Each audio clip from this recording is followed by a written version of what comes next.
भगवान की माया शक्ति पर कोई विजय पा सके असंभव, पर विजय पाई जाती है तो कैसे? बोले जिनका हजारों मुख से यशगान भगवान शेष जी करते रहते हैं पर उनके गुणों का पार नहीं पाए, उन प्रभु का नाम जप, उन प्रभु का नाम कीर्तन तुम्हें माया पर विजय प्राप्त करा देगा। माया भ्रम, अज्ञान, अविद्या। जो भगवान के नाम गुण का कीर्तन करता रहता है, श्रवण करता रहता है, उसको प्रगट में भी कभी कोई परास्त नहीं कर सकता। ऐसा नहीं कि परास्त करने नहीं आएगा, परास्त करने आएगा।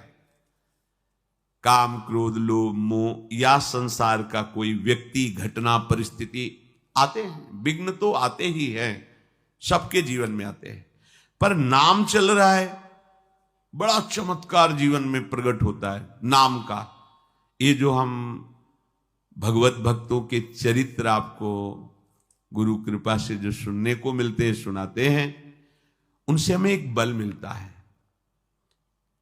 वो एक छोटी जीवनी की धरा से एक भगवत स्वरूप स्थिति को प्राप्त होते हैं। जैसे हम शरीरासक्त होकर विषयों में, भोगों में लगे, एक छोटी धरा है। शरीर और भोगों का त्याग करके निरंतर ब्रह्माकार भगवदाकार वृत्ति, ये बड़ी धरा है। छोटी धरा से बड़ी धरा तक, इसमें तर्क वितर्क या संशय की कहीं कोई भी गुंजाइश की जरूरत नहीं। भक्तों के चरित्र श्रवण मात्र से प्रभु के नाम रूप लीला धाम में रति होती है। आपके मुख में भगवान नाम चल रहा है तो कोई भी आपको परास्त नहीं कर सकता। बड़ी महिमामयी इस महाभागवत की बात है। सुधन्वा जी, ये एक चंपापुरी नाम का राज्य था। वहां के राजा हंसध्वज जी थे, उनके पुत्र थे श्री सुधन्वा जी। परम धार्मिक, धर्मपूर्वक राज्य का शासन करना और प्रभु की भक्ति में रत रहना और योद्धाओं में सर्वश्रेष्ठ वृत्ति रखना, ये हंसध्वज राजा का प्रभाव। पूरी प्रजा को अपने पुत्र की तरह पालन करना। राजा पूरे देश का पिता है और प्रजा पुत्रवत राजा के द्वारा पोषित होती है। जो प्रभु का भजन करते हैं, ये न समझा जाए कि वो गरीब ही लोग भजन करते हैं, भिखारी लोग भजन करते, ऐसा नहीं। ये प्रभु का भजन जो करते हैं वो गरीब नहीं है, जो प्रभु का भजन नहीं करते वो गरीब है। क्योंकि अंतिम समय उनके पास कुछ नहीं रहता तो हुए ना निर्धन। और जो भजन करते हैं वो माला माल होकर के यहां से जाते। परम धन राधा नाम, खूब जमा है राधा नाम, अब उनको आनंद ही आनंद प्राप्त होगा। तो ये उस समय की बात है जब महाराज युधिष्ठिर अश्वमेध यज्ञ कर रहे थे। प्रद्युम्न, सात्विकी आदि असंख्यों महारथी योद्धा द्वारिका से सहयोग के लिए आए हुए थे। घोड़ा छोड़ा जाता है, जिस राज्य से घोड़ा जाता है तो घोड़े का पूजन करके नमस्कार कर लिया तो मतलब वो राजाधीन है, और अगर घोड़े को पकड़ लिया तो मतलब युद्ध होगा, तब आगे बढ़ा जाएगा। जे ही गुप्तचरों ने हंसध्वज राजा को समाचार दिया कि महाराज युधिष्ठिर का अश्वमेध यज्ञ का घोड़ा आपकी राज्य सीमा में प्रवेश कर चुका है, उनको बहुत आनंद हुआ। अहो भाग्य, जिनकी हम आराधना कर रहे थे भगवान जरूर दर्शन देंगे, क्योंकि ये पांडवजन महाभागवत हैं और इनको जरा भी कोई कष्ट देना चाहे तो भगवान व्याकुल होकर उपस्थित हो जाते हैं। गुप्तचरों से पूछा कि क्या भगवान श्री कृष्ण भी हैं? बोले उनके तो दर्शन नहीं हुए, पर हां द्वारिका की सेना भी उपस्थित है, तो उनका दर्शन जरूरी है। वैसे अगर वो होते तो घोड़े का पूजन करते और प्रभु के दर्शन कर लेते, पर प्रभु नहीं है तो अब दूसरा उपाय करना पड़ेगा दर्शन के लिए। आदेश किया महाराज युधिष्ठिर के अश्वमेध को पकड़ लिया जाए। पकड़ लिया गया। जे ही पकड़ा गया तो अब इतने महान महान महारथी, साथ में अर्जुन जी भी हैं, सात्विकी जी हैं, प्रद्युम्न जी, बड़े बड़े महारथी, हर्षपूर्वक युद्ध का जयघोष किया गया। हंसध्वज जी ने आदेश कर दिया तत्काल सेना उपस्थित हो। अगर तनिक भी विलंब किया गया तो खोलते हुए कड़ाह में उसे डाल दिया जाएगा। नगाड़े की ध्वनि पूरी होते होते पूरी सेना नगर के बाहर आ जानी चाहिए। ऐसा सावधान भी रहते हैं सैनिक, कभी भी राजा का आदेश हो जाए। स्वयं बड़े गजराज पर चढ़कर हंसध्वज भगवान श्री कृष्ण को प्रणाम करके मानसिक और अर्जुन से युद्ध करने के लिए आगे बढ़े। पूरे सैनिक सब तत्काल तैयार हुए, क्योंकि राजा की आज्ञा थी अगर विलंब हुए तो खोलते हुए तेल के कड़ाह में डाल दिया जाएगा। सब ठीक समय पर उपस्थित हो गए। वहां एक भयंकर अग्नि के उसमें बड़ा कड़ाह रख करके तेल खोलाया गया, कोई विलंब ना हो, अगर होगा तो डाल दिया जाएगा। जितने भी वीर योद्धा थे सब उपस्थित हो गए, लेकिन राजा के पुत्र जो सुधन्वा जी थे, ये बड़े भगवान के नाम जापक भक्त थे, हर समय नाम जप करते रहते थे। जे ही आज्ञा हुई अस्त्र शस्त्रों से सुसज्जित हुए। पहले तो माता जी के पास गए, उनको प्रणाम किया और कहा मां आज हमारे जीवन का परम लाभ उपस्थित हुआ है, क्योंकि आज मुझे अर्जुन से युद्ध करना है। वो भगवान के परम प्रेमी भक्त हैं। आज युद्ध कौशल के द्वारा उनको मैं तृप्त करूंगा, और ऐसा तृप्त करूंगा, उनको ऐसे व्याकुल करूंगा कि उनके सारथी का हमारे ऊपर नजर पड़े और कृपा दृष्टि पड़े। उनको आना पड़ेगा, पर हो सकता है हम वापस ना आए। इसलिए आपसे आशीर्वाद मांगते हैं कि मेरे मन की जो कामना है कि अर्जुन को तृप्त करूं और भगवान का साक्षात्कार करूं, वो पूर्ण हो। इसके बाद माताजी को प्रणाम करने के बाद जब आगे बढ़ने लगे तो माताजी ने कहा बेटा, बड़े बड़े ऋषि मुनि जिन भगवान श्री कृष्ण का रात दिन ध्यान और गुणगान करते हैं, मुझे तो उनका दर्शन होना संभव लगता है। पर जब तुम अर्जुन को पीठ नहीं दिखाओगे तो जरूर उपस्थित होंगे, और जब तुम श्री कृष्ण का दर्शन कर लोगे तो मुझे श्री कृष्ण का धाम मिल जाएगा। क्योंकि शास्त्रों में लिखा है जो भगवत साक्षात्कार कर लेता है तो 21 पीढ़ियां भगवत धाम को जाती है। तो मैं तो नहीं देख पाऊंगी, पर भगवान के धाम को जाऊंगी, पर पीठ मत दिखाना। जाओ, हमारा आशीर्वाद है, विजयी हो। विजयी तुम्हारे मन में जो कामना है उसकी पूर्ति हो। सुधन्वा जी भी निकले तो उनकी बहन जी आई, तिलक लगाया, आरती की, विजय की कामना की। आगे बढ़े तो अभी कुछ ही समय पहले ब्याह हुआ था। प्रभावती नाम की पातिव्रत धर्म से युक्त पत्नी थी। मुस्कुराती हुई सामने आई और सुधन्वा की पूजा की और कहा स्वामी, मुझे पता है आज आप कहां जा रहे हो, महाबली महारथी अर्जुन से युद्ध करने।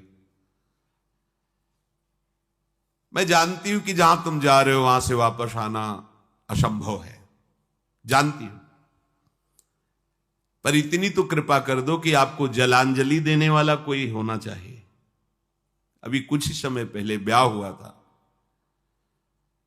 सुधन्वा ने कहा तुम धैर्य रखो, श्री कृष्ण के बल से मैं अर्जुन को परास्त करके शीघ्र ही वापस आऊंगा। प्रभावती ने कहा नाथ, आज तक हमने ऐसा नहीं सुना कि जो श्री कृष्ण से मिलने के लिए गए हों फिर वापस लौटे हों। शास्त्र प्रमाण है, बड़ी गूढ़ बात कही। जो श्री कृष्ण से मिलने गए हों और वापस लौटे हों, ऐसा आज तक प्रमाण नहीं मिला। तो वापस लौटने की तो हम आशा ही नहीं रखेंगी। बस हमारी एक कामना है कि आपको जलांजलि देने वाला कोई होना चाहिए। तो शास्त्र सम्मत बात थी। वहां कड़ाह में तेल खोल रहा है, सब आ चुके, लेकिन राजकुमार नहीं आए। राजा को बहुत कष्ट हुआ कि सब आज्ञा के पालन में और सुधन्वा मेरी आज्ञा का उल्लंघन कर रहा है, क्योंकि अब वो जलांजलि देने के लिए पुत्र की कामना से युक्त होकर के अपनी पत्नी की भाव को पूर्ण किया। उनको तो पता नहीं, तो जल्लादों को तुरंत भेजा, सुधन्वा को पकड़कर लाया जाए, खोलते कड़ाह में डाल दिया जाए। राजाज्ञा बड़ी विचित्र होती है। वो अपराधी साबित हो गए हैं क्योंकि विलंब हो गया, राजाज्ञा का उल्लंघन किया। जे ही राजा की आज्ञा हुई, वो जल्लाद प्रकृति के सैनिक तत्काल गए और सुधन्वा स्नान आदि करके पवित्र होकर बाहर निकल रहे थे। तुरंत सुधन्वा से कहा कि महाराज का आदेश है, आपको बंदी बना लिया जाए और कड़ाह में डाल दिया जाए, क्योंकि आप विलंब हुए हैं। उनका एक बार पिताजी के सामने तो पहुंचने दीजिए। गए, पिता को प्रणाम किया। हंसध्वज ने कहा हमारी आज्ञा का उल्लंघन का जो निर्णय किया गया है वही इनके साथ बर्ताव किया जाए। जो शंख और लिखित नाम के आचार्य थे, उनके हर राजा के पास आचार्य कोटि के महापुरुष की सलाह मिलती थी। जैसे परम ज्ञानी जनक जी हैं, पर सदानंद जी विराजमान हैं। चक्रवर्ती सम्राट महाराज दशरथ तो वशिष्ठ जी विराजमान हैं। देवराज इंद्र तो बृहस्पति जी विराजमान। पहले ऐसा होता था कि सम्राटों के ऊपर, राजाओं के ऊपर महाराज विराजमान होते थे और कोई भी समस्या का समाधान उन्हीं से लिया जाता था। ये पुरोहित जो शंख और लिखित थे, ये जलते थे सुधन्वा से, क्योंकि सुधन्वा निरंतर नाम जप करती हुई भगवत आराधना में ये उनको पसंद नहीं था। तो कई बार तर्क वितर्क किया था। अब उनको अवसर मिला। राजा हंसध्वज ने पूछा कि आचार्य प्रवर आपका क्या आदेश है इस विषय में। उनका जो आपकी आज्ञा हुई उसका पालन किया जाए, अर्थात इनको खोलते हुए कड़ाह में डाला जाए। स्वभाव से ईर्ष्या रखने वाले ये शंख और लिखित आचार्य ने खोलते कड़ाह में सुधन्वा को डालकर उनका जीवन अंत कर दिया जाए, ऐसा ही दस्तखत कर दिया। यदि आप अपने पुत्र के मुंह में आकर के अब हमारी लिखित बात को काटते हैं तो हम दोनों आपको छोड़ देंगे। अब तो चांस ही नहीं। हंसध्वज ने तत्काल सैनिकों को आदेश किया, उठा करके डाल दो इनको खोलते हुए कड़ाह में। मंत्री समझाने की चेष्टा करे तो पुरोहित खिलाफ है। मंत्री के हृदय में भी बड़ा। सुधन्वा जी ने जो ही देखा कि मेरी कामना तो नष्ट हो गई। मेरी कामना थी अर्जुन को युद्ध में इतना व्याकुल करूंगा कि भगवान पधारेंगे और मैं उनका दर्शन पाऊंगा। अब तो कड़ाह में डाल दिया जाएगा। तो चलो, जैसी भगवान की इच्छा। कड़ाह में जे ही डालने को सुधन्वा ने कहा, हे गोविंद, हे मुकुंद, हे हरे, मुझे मरने का तो दुख है नहीं, क्योंकि मरने के लिए निकला ही हूं, पर मैं मरने के पहले आपका दर्शन चाहता था, आपकी दृष्टि में दृष्टि मिलाना चाहता था। आप अर्जुन के पक्ष में होकर मुझे कैसे देखते हैं ये देखना चाहता था। सो अधूरा रह गया। यदि अर्जुन के बाणों से बिंधता और आप हमारी तरफ देखते तब मुझे आनंद मिलता। ये कायरों की तरह मृत्यु होगी कि कड़ाह में डाल करके। प्रभु यदि आप हम पर कृपा करते हैं तो मुझे जो कामना है उसकी पूर्ति होनी चाहिए। मरना तो है ही, पर ऐसे नहीं ललकार करके अर्जुन को व्याकुल करके मरने की इच्छा है। युद्ध स्थल में अपने पराक्रम को दिखाते हुए बाणों से आपकी पूजा करूंगा, फिर प्राण त्यागूंगा तो मुझे संतोष होगा। गांडीव धनुष से छूटे हुए बाण जब हमारे हृदय को बेधेंगे तो मुझे आनंद प्राप्त होगा। यह है वीरों का मृत्यु की मांग करना। तो इनसे कम वीर नहीं होते भगवत भक्तजन। काम, क्रोध, लोभ, मोह, मद, मत्सर, ईर्ष्या, द्वेष, पूरा जगत सब का विरोध सह करके भगवान के मार्ग में बढ़ते हैं, जो सच्चाई से बढ़ते हैं। श्री कृष्ण श्री कृष्ण श्री कृष्ण श्री कृष्ण। मुख से अनवरत तो चलता ही रहता था, उठाया गया और कड़ाह में छोड़ दे, खोलता हुआ तेल। काफी देर वो आनंद से उसी कड़ाह में बैठे रहे। आसपास तेल खोल रहा है और रोम भी नहीं जल रहा, क्योंकि अग्नि में जो दाहिका शक्ति है वो श्री कृष्ण के द्वारा दी गई है, और जिसके मुख में श्री कृष्ण है, जो श्री कृष्ण के आश्रित है, तो दाहिका शक्ति उसको कैसे जला सकती है। महावीर हनुमान जी महाराज, पूंछ में आग लगी है और पूंछ का एक रोम नहीं झुलसा, पूरी लंका जल गई। वहीं पूरी लंका के मध्य में विभीषण, जो रावण जैसे राजा के महामंत्री और भाई हैं, उनके महल में कहीं भी कुछ भी झुलसा नहीं, पूरी लंका जल गई। क्यों? दाहिका शक्ति जिनकी आज्ञा से काम करती, उनके भक्त का घर कैसे जल सकता है। उनके महाभागवत के एक रोम भी नहीं झुलसा हनुमान जी का। ऐसे ही सुधनवा जी का एक रोम भी नहीं झुलसा। जैसे जल में प्रफुल्लित कमल खिला रहता है, ऐसे मुख प्रसन्न श्री कृष्ण श्री कृष्ण श्री कृष्ण। अब सबको बड़ा आश्चर्य हुआ, तेल बुद बुद बुद बुद खोल रहा है, ये भी नहीं है कि वो शांत हो, और वो प्रसन्न मुद्रा में श्री कृष्ण श्री कृष्ण। ये नाम का बहुत चमत्कार है, अपने लोग उसे समझ नहीं पा रहे हैं। राजा हंसध्वज ने अपने पुरोहित शंख और लिखित से कहा, ये क्या हो रहा है, ये जल क्यों नहीं रहा है। पुरोहित जी विचार करके सोचते, आग तो जल रही, क्या तेल ये ऐसे ही खोल रहा है, इसमें गर्मी नहीं है। तो एक नारियल फल ऐसे वो कड़ाह में डाला, जी भी डाला, और इतना गर्म तेल था, फटाक से फटा, और लिखित और शंख दोनों आचार्य थे, उनकी खोपड़ी में लगा जाके, और उनकी खोपड़ी में फफोले पड़ गए, उसकी बूंदे पड़ने। वो महाराज, ये तो बिल्कुल आग है इस समय तेल। निश्चित है कि सुधनवा श्री कृष्ण नाम के बल पर है, इसलिए ये आग इसे नहीं जला सकती। अब पुरोहित को विरोध करने का कोई भी अवसर नहीं। वहां के लोगों ने सुधनवा जी कोई औषधि का प्रयोग किए हुए हैं क्या, जो तेल का प्रभाव नहीं पड़ रहा। वहां बड़े बड़े आयुर्वेदाचार्य भी थे, कहा नहीं, इस ऐसी स्थिति में कोई औषधि काम नहीं करती। इसका मतलब है कि ये जो कृष्ण कृष्ण बोल रहे हैं, इसी का प्रभाव है। यही तो मित्रजन पूछते थे प्रहलाद जी से कि तुम्हारे ऊपर बड़े बड़े काले सांप छोड़े जा रहे हैं और तुम्हें काटते नहीं। तुम्हें पहाड़ से दबाया जा रहा है, अग्नि से जलाया जा रहा है, जल में डुबोया जा रहा है, बड़े बड़े नुकीले शस्त्रों से काटा जा रहा है, पर तुम्हारी त्वचा ही नहीं कटती। ऐसा क्या है तुम में?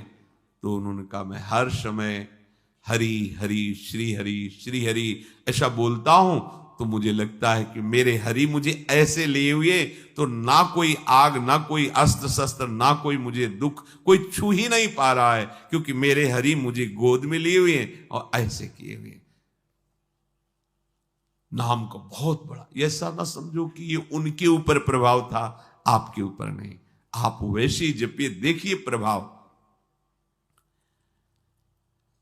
अब पुरोहित जो लिखित और शंख जी थी, उन्होंने कहा धिक्कार है मुझे, मैं अपने शास्त्र ज्ञान के गर्व में होकर भगवान की भक्ति का तिरस्कार करता था, आज मैंने देख लिया सुधनवा की भक्ति का प्रभाव।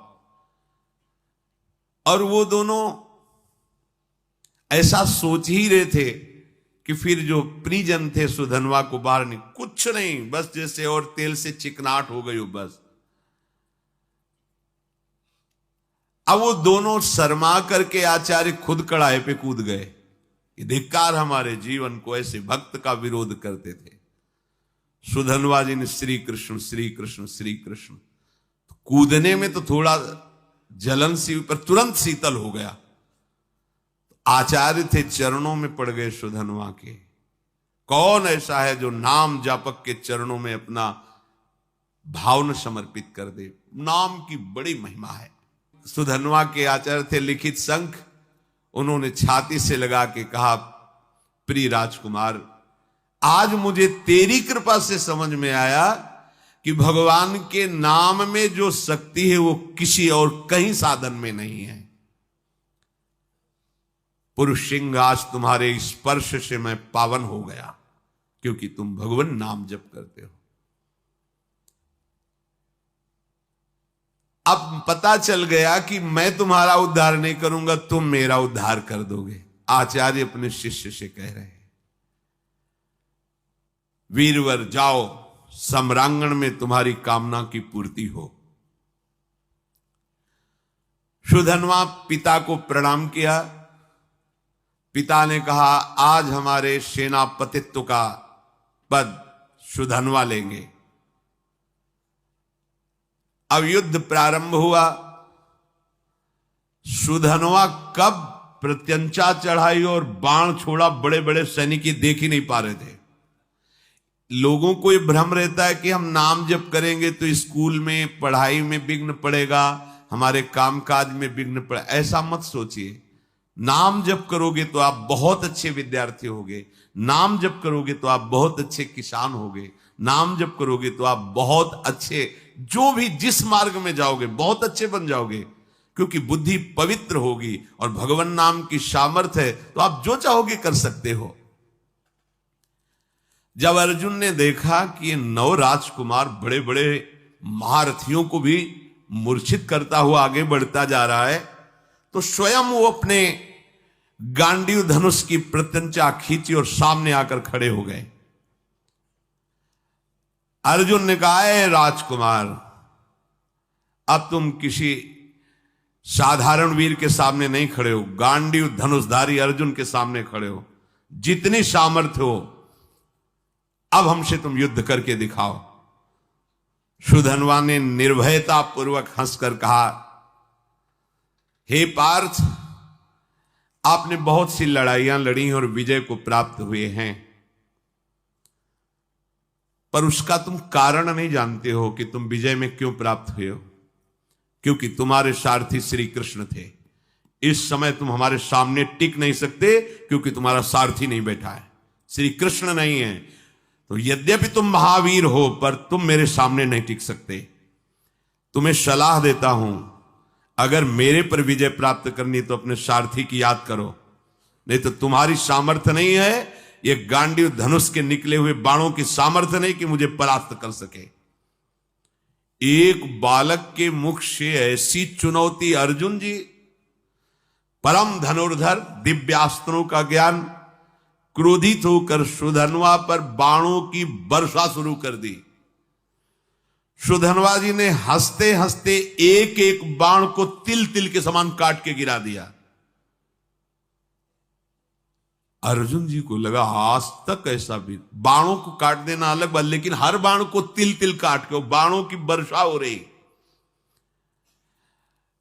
बाणों को काटते हुए अपने बाणों से ध्वजा, धनुष, प्रत्यंचा सब पर चोट पहुंचा दी। सुधन्वा ने ध्वजा काट के गिरा दी, प्रत्यंचा काट दी, गांडीव पर प्रहार किया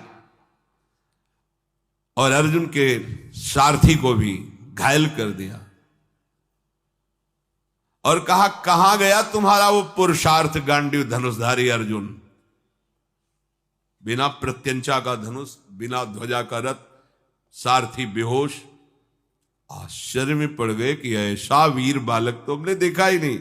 अब उनके मुख से हर समय चल रहा है जो भगवान का आदेश, मामनुस्मर युद्ध च कृष्ण कृष्ण कृष्ण कृष्ण। आप तो बहुत बड़ी बड़ी बातें कर रहे थे, देखा बालक का चमत्कार, मुझे बालक कह रहे थे, अब कहो तो आपको बाणों से घायल करके ऐसी दशा में पहुंचा दूं जो वीर पुरुषों को शोभा नहीं देती। अब भी अवसर है, याद करो अपने सारथी को और बुला लो, क्योंकि यही इच्छा थी कि एक बार श्री कृष्ण को देखूं। अर्जुन को लगा कि जब इस हालत में पहुंचा दिया तो अगला बाण तो हमें मूर्छित करके गिरा देगा। जो ही स्मरण किया, भगवान दौड़ते हुए आ गए। यही है भगवान का वात्सल्य। जैसे मां, तो मां कहीं भी वो आवाज पड़ते ही भाग के आ जाएगी, लेकिन उनके लिए जिन्होंने केवल भगवान को अपना माना है, केवल, अगर दूसरा कोई है तो रुके रहेंगे, ध्यान रखना। अगर दूसरा कोई बल नहीं है तो उसी समय आपको अनुभव होगा, आ गए प्रभु। जैसे द्रौपदी जी को अनुभव हुआ, वस्त्र रूप में आ गए प्रभु। मन ही मन भगवान को पुकारा, ते ही दया में भगवान दौड़ते हुए आए और सारथी जो मूर्छित था उसको हटाकर अर्जुन की घोड़े की जो बागडोर थी पकड़ ली सुधन्वा ने, क्योंकि पूरे जन्म में यही आशा थी, एक बार देखो ओ नील मेघ श्याम की कांति, अभयद भुज दंड मूल पीनन सानुकूल, कनक निकस लसित कुल दामिनी धर की। ऐसे सुंदर नेत्र, ऐसा पीता, पहले तो शोभा का पान करता रहा, जी भर के दर्शन किया, रथ से उतरा, प्रणाम मुद्रा में हुआ, क्योंकि आराध्य देव है। बस रोष में आके फिर रथ में, और पार्थ अब संकोच मत करना, तुम्हारी विजय होगी। ये देखो भगवत भक्तों का हृदय कैसा होता है, जिसके पक्ष में भगवान है, मैं कहता हूं तुम्हारी विजय होगी। पर मेरे पर विजय प्राप्त करने के लिए तुम्हें पुरुषार्थ दिखाना होगा। ऐसे नहीं कि मैंने धनुष रख दिया तुम्हारी विजय हो जाएगी। अर्जुन ने कहा, वीर आज मैं तुम्हारे सुंदर मस्तक को 3 बाणों के द्वारा काट कर गिराऊंगा। यदि मैं श्री कृष्ण के सामने तुम्हारे सिर को ना गिरा सकूं तो मेरे जितने पूर्वज हैं सब पुण्यहीन होकर के नरक में गिर जाएं। ये मैं प्रतिज्ञा करता हूं। सुधन्वा ने कहा, पार्थ मैं श्री कृष्ण के सन्मुख प्रतिज्ञा करता हूं कि आपके तीनों बाणों को अपने पास नहीं पहुंचने दूंगा, बीच में ही काट के गिरा दूंगा और 3-3 टुकड़े करूंगा, और ऐसा ना करूं तो मुझे घोर दुर्गति प्राप्त हो। महाबली सुधन्वा ने 10 बाणों के द्वारा अर्जुन को, 100 बाणों के द्वारा श्री कृष्ण को, 1 बाण रथ पर चलाया जो कुम्हार की चाक की तरह पूरे रथ को उठा के घुमाने लगा, और 100 हाथ दूर फेंक दिया सुधन्वा ने। 100 बाण भगवान की पूजा में, 10 बाण अर्जुन की पूजा में, और 1 बाण मारा, रथ ऐसे चक्राकार होकर 100 हाथ दूर गिरा जाकर के।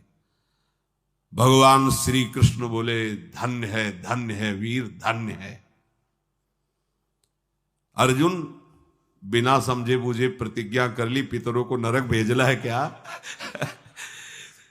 सुधन्वा देखो कितना महाबली है। सुधन्वा की शक्ति देखी तुमने? ओ श्री कृष्ण श्री कृष्ण श्री कृष्ण श्री कृष्ण नाम चल रहा है। अर्जुन ने कहा प्रभु उसकी प्रशंसा क्यों की?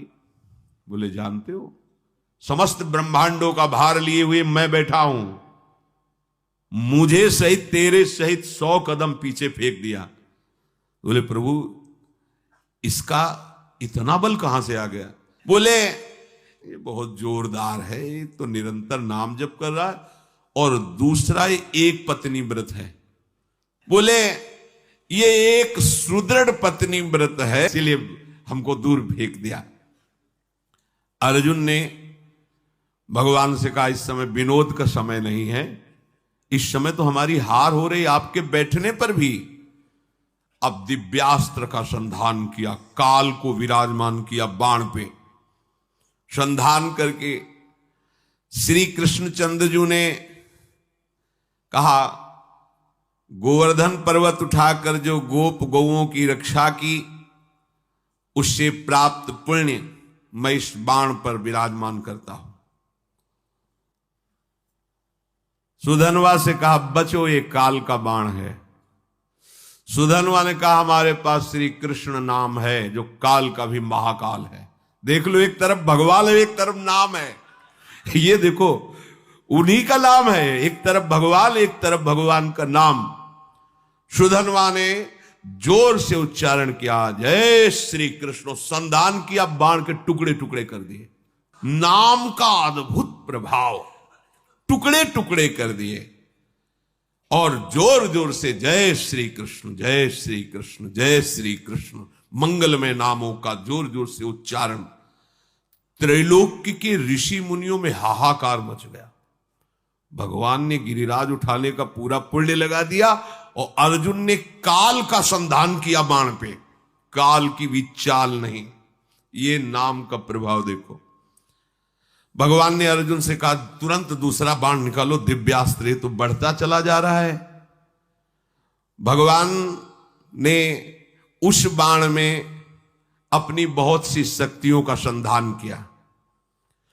सुधनवा से कहा अब जीत के दिखाओ। देखो भगवान क्या करे समझ रहे हो, मेरे नाम के आगे मेरे पुण्य और सुकृत और शक्तियां भी काम नहीं करती, इसीलिए नाम के अधीन भगवान हो जाते हैं। सुमिर पवन सुत पावन नामू अपने बस करी राखे रामू, इस रहस्य को समझो। सुधनवा ने कहा अर्जुन अब मेरी प्रतिज्ञा सुनो, यदि मैं इस बाण को टुकड़े टुकड़े न कर दूं तो अरुंधति सहित महर्षि वशिष्ठ की ब्रह्म ऋषि की हत्या का पाप मुझे तुरंत लगे। सुधनवा ने तुरंत गोविंद कृष्णो बाण मारा। प्रबल पुरुषार्थ से चलाया हुआ अर्जुन का भगवान की शक्ति से संपन्न बाण 5 टुकड़े हो गए। भगवान ने कहा ये भी गया।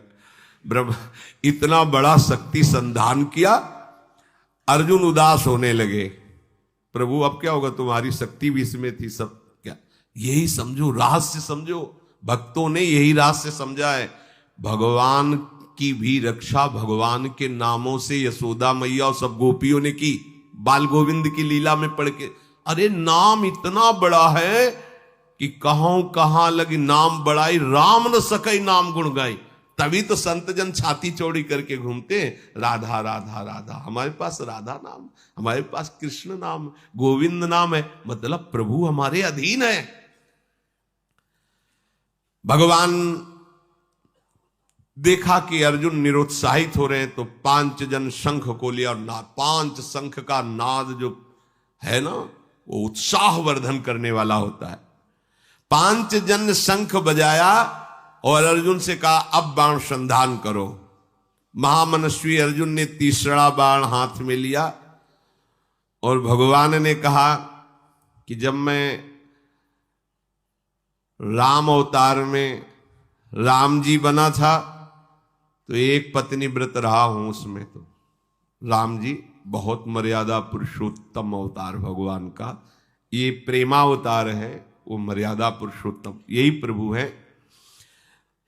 मैं उस सुकृत को इस बाण पर विराजमान करता हूं, फिर ब्रह्मा जी को आदेश किया पिछले भाग पर विराजमान हो, और काल को दोबारा आदेश किया अग्रभाग पर प्रतिष्ठित हो, और प्रभु ने कहा चलाओ बाण। ब्रह्मा जी, काल जी